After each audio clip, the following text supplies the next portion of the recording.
বিসমিল্লাহির রহমানির রহিম। নলেজ বা জ্ঞান বা ইলম নিয়ে কিছু কথা বলার চেষ্টা করবো ইনশাআল্লাহ তাআলা। সেটা হচ্ছে যে প্রথমেই আমরা জানি শব্দটি হচ্ছে আইন লাম মিম ইলম।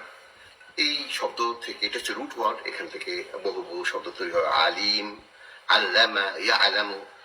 আপনারা কোরআন কারিমে দেখবেন কমপক্ষে হলেও 750 বার ইলম শব্দটি কোরআনে এসেছে। আলিম শব্দটি এসেছে বহুবার, এবং একটি সিফাত 99 যে সিফাত আল্লাহ রয়েছে তার মধ্যে একটি সিফাত হচ্ছে আল আলিম। তো দেখুন আমাদের এই নলেজ কিসের সাথে সম্পৃক্ত? ওয়াহির সাথে সম্পৃক্ত। জেনারেলি আমরা যদি বলি জ্ঞান বলতে কি বুঝি, শুধুমাত্র সাধারণ যে জ্ঞান এটিও নয়, আরবিতে অর্থ সায়েন্সও বটে। যেমন উলুমুল হাদিস, উলুমুল কোরআন, এগুলো ওই জ্ঞান অর্থে সায়েন্স অর্থে ব্যবহৃত হয়। আর আপনার ওলামা সায়েন্টিস্ট আপনি একটু স্টাডি করলে দেখবেন during the time of Islamic state খিলাফা, এবং ইভেন ইন স্পেন যখন খিলাফা ছিল, তখনকার এক একজন ফকি তারা সায়েন্টিস্ট ছিলেন, লয়ার ছিলেন, ফিলোসফার ছিলেন। ইবনে রুশদ রাহিমাহুল্লাহ এমনও ফিলোসফার ছিলেন যারা সক্রেটিস, প্লাটো, তাদের পরে ইসলামী ফকি তারা আপনার ফিলোসফার ছিলেন, ওয়ার্ল্ড রিকগনাইজ দেম। ইমাম গাজ্জালি রাহিমাহুল্লাহ উনি ফিলোসফিকে এমন ভাবে রপ্ত করেছিলেন যে আজ পর্যন্ত ওনার direction from Islamic narratives philosophy change হয়ে গিয়েছে। সো ইমাম গাজ্জালি রাহিমাহুল্লাহ তার জ্ঞানের ভান্ডার, সব এরিয়া অফ নলেজ ওনার পদার্চনা রয়েছে। তো আমরা যারা এখনকার সময়ে আমাদের বাচ্চা বা আমরা এই নলেজটাকে, ইলমটাকে অত্যন্ত কনফাইন করে সামান্য ভাবে দেখি, ইবাদতের ক্ষেত্রে দেখি, বক্তব্যের ক্ষেত্রে দেখি, ম্যাক্সিমাম মাদ্রাসা। কিন্তু দেখুন সমাজে বিরাজ করছে science, philosophy, law, economics, mathematics, astronomy, you name it. কত ধরনের জ্ঞান বিজ্ঞান আজকে বিরাজ করছে, সোশিওলজি। তো প্রথমে যে বিষয়টি হচ্ছে যে কিসের জ্ঞান?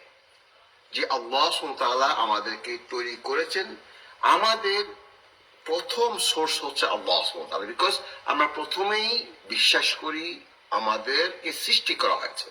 তো প্রথম যে মানব জাতির প্রথম মানব, তিনি একাধারে একজন মানুষও একজন নবীও ছিলেন, সাইয়্যিদুনা আদম আলাইহিস সালাতু ওয়াস সালাম। ওনাকে তৈরি করে আল্লাহ সুবহানাহু ওয়া তাআলা সমস্ত নলেজ দিয়ে দিয়েছে, ইনফরমেশন দিয়েছেন, এবং সেটি সূরা বাকারাতে এসেছে। আউযু বিল্লাহি মিনাশ শাইতানির রাজিম। وعلم آدم الأسماء كلها ثم عرضهم على الملائكة فقال أنبئوني بأسماء هؤلاء إن كنتم صادقين قالوا سبحانك لا علم لنا إلا ما علمتنا إنك أنت العليم الحكيم। এই আয়াতের মধ্যে অনেকবার এই শব্দটি এসেছে, আলিম, আল্লামা, ইলম শব্দটি এসেছে। অর্থাৎ আল্লাহ সুবহানাহু ওয়া তাআলা সাইয়্যিদিনা আদম আলাইহিস সালামকে সৃষ্টি করে ওনাকে যত জ্ঞান দরকার ছিল সেটি শুধুমাত্র দেনইনি, পরীক্ষা নিরীক্ষাও করেছেন এই ফেরেশতাদের সম্মুখে, এবং তাদেরকে বলেছে তোমরা যদি আজকে এটা কনফার্ম করো। তখন তারা খুব হাম্বল ফেরেশতা, তাদের নলেজ আলহামদুলিল্লাহ, আল্লাহর চারিপাশে তো এঞ্জেল, তারাই তো সমস্ত আজ্ঞা বহি একটি জাত। সো তারা বলে ক্বালু সুবহানাকা লা ইলমা লানা, বলে যে তারা কি বলে, গ্লোরি টু আল্লাহ সুবহানাহু ওয়া তাআলা। এই আল্লাহর পবিত্রতা বর্ণনা করছি যে লা ইলমা লানা। দেখুন তারা ওনারা বলে যে আমাদের কোনো নলেজ নেই, আমাদের কোনো জ্ঞান নেই, ইল্লা মা আল্লামতানা, যা ইয়া আল্লাহ আমাদেরকে শিখে দিয়েছেন। ইন্নাকা আনতাল আলিমুল হাকিম, এই শব্দটা এসেছে। ইনডিড, আপনি নিশ্চয়ই কি আলিমুল হাকিম, আপনি হচ্ছেন সর্বজ্ঞ, সর্বজ্ঞানী, সমস্ত বিষয়ের জ্ঞানের আধার আপনি, এবং আপনি হচ্ছেন জ্ঞানের আধার হচ্ছে। কিন্তু এই যে অন্যান্য ফ্যাকাল্টিস, অন্যান্য সাবজেক্টস গুলো আমি বললাম, তাহলে সেগুলো কি হবে, আসছে সে কথায়। এবং প্রথম মানব এবং নবী সাইয়্যিদুনা আদম আলাইহিস সালামের উপরে এইভাবে যখন জ্ঞানটি আল্লাহ সুবহানাহু নিজে দিয়ে দিয়েছেন, তাহলে ফাইনাল মেসেঞ্জার সাইয়্যিদিনা মুহাম্মদুর রাসূল সাল্লাল্লাহু আলাইহি সাল্লাম উনি কি বাদ পড়ে গেছেন? না, উনি কি যেহেতু আল্লাহ সুবহানাহু ওয়া তাআলার সর্বপ্রিয় নবী, not only that, he was the leader of the all আম্বিয়া আলাইহিমুস সালাতু ওয়াস সালাম। এর কারণে কি আল্লাহ সুবহানাহু ওনাকে মাফ করে দিয়েছেন? না। আপনারা জানেন প্রথম আয়া, প্রথম রেভেলেশন কি? ইকরা, ইকরা বিসমি রাব্বিকাল্লাযী খলাক, খলাকাল ইনসানা মিন আলাক, ইকরা ওয়া রাব্বুকাল আকরাম আল্লাযী আল্লামা বিল কলম।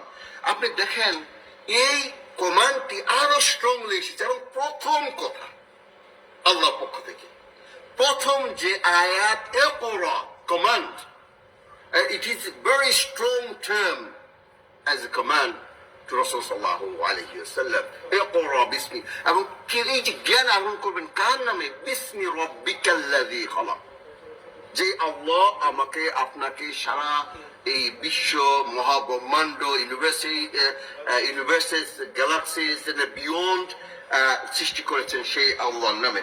শুধু তাই নয়, দেখুন এই জ্ঞানের ব্যাপারে কুইকলি আমি টাচ করতে, খলাকাল ইনসানা মিন আলাক, এটা অ্যালিউডস করে, যেটা আমি সায়েন্সের কথা বলছি, যে দি সিস্টেম অফ এমব্রিওলজি। আজকে 1400 বছর পরে মানুষ কিভাবে মা ধারণ করে, তারপরে ফুটাস কিভাবে তৈরি হয়, কতদিন পরে জীবনটা আসে, কিভাবে মাংসটা হয়, কিভাবে হাড্ডিটা তৈরি হয়, তারপরে মানুষটা পূর্ণতা লাভ করে, সব সিস্টেম আল্লাহ সুবহানাহু ওয়া তাআলা পবিত্র কোরআনে দিয়ে দিয়েছে। সে শুধুমাত্র যে আপনি এই আমাদের নামাজ, রোজা, হজ, জাকাতের বিষয়গুলো যে সীমাবদ্ধ, এই কথাটি বলা সম্পূর্ণ ভুল। ওয়ানাজ্জালনা আলাইকাল কিতাবা তিবিয়ানা লিকুল্লি শাই ওয়া হুদা ওয়া রাহমা ওয়া বুশরা লিল মুসলিমিন। আল্লাহ সুবহানাহু বলেন যে এই কিতাব শুধুমাত্র তোমার নামাজের জন্য আমি তৈরি করিনি, এই কিতাব শুধুমাত্র হজের জন্য তৈরি করিনি, এই কিতাব শুধুমাত্র দৈনিক গাইডেন্স জাকাতের জন্য।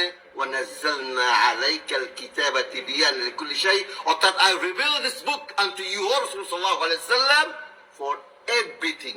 It has an explanation, exposition of everything. সব কিছু আছে, নলেজ আমাদের দরকার, সব কিছু আছে। আমি সাল্লাল্লাহু আলাইহি সাল্লাম এই যে এর যে ইম্পর্টেন্স, সিগনিফিকেন্স, গুরুত্ব, আমরা সবাই হাদিসটা জানি যে তলাবুল ইলমি ফরিদাহ আলা কুল্লি মুসলিম, আমাদের সবার উপরে জ্ঞান অন্বেষণ করা ফরজ। আর আরেকটা হাদিসে উল্লেখ করবো, সেটি হচ্ছে যে দেখুন এটি শুধুমাত্র জ্ঞান অন্বেষণের মধ্যেই সীমাবদ্ধ নয়, যে আপনাকে অনেক বড় কিছু হতে হবে। শুধু প্রক্রিয়ার মধ্যে পড়ে গেলেই আল্লাহ সুবহানাহু ওয়া তাআলার রহমত চলে আসবে। يقول الرسول صلى الله عليه وسلم من سلك طريقا يلتمس فيه علما, যে কি করে, যে এই জ্ঞান অন্বেষণের পথ খোঁজে, আর যে পথের মধ্যে সে জ্ঞান খুঁজে বেড়ায়, নলেজ খুঁজে বেড়ায়, দেখুন তার জন্য কি হয়, সাহালাল্লাহু লাহু, আল্লাহ তার জন্য কি করে দেন? তরিকা, ওই পথটিকে এমন সোজা করে দেন, ওই পথটি নয়, সে জ্ঞানের পথে বের হলো, আর আল্লাহ কি করেন? আপনাকে তরিকা ইলাল জান্নাহ, আপনার জন্য জান্নাতের পথটিকে সুগম করে দেয়, সহজ করে দেয়। আচ্ছা, এবার অ্যাপ্লাই করুন, প্রয়োগ করুন। আজকে আমরা এখানে এসেছি, যদি আপনারা সার্কেল, এত বড় একটা মসজিদ খালি পড়ে থাকে, একটা সার্কেল তৈরি করেন যে আমরা ওই বিষয়ে আলোচনা করব, এই বিষয়ে মাসালা জানবো, ইমাম রয়েছেন, মুয়াজ্জিন রয়েছেন, আরো ভাইরা সার্কেল দেন। আপনারা যদি নিয়মিত ভাবে জ্ঞান অন্বেষণের একটি প্রক্রিয়া বের করেন, আর এই প্রক্রিয়া করার কারণে আল্লাহ সুবহানাহু ওয়া তাআলা আপনার জন্য জান্নাতের পথটাকে সুগম করে দেবে, ইজি করে দেবে। সুবহানাল্লাহ বিহামদিহি।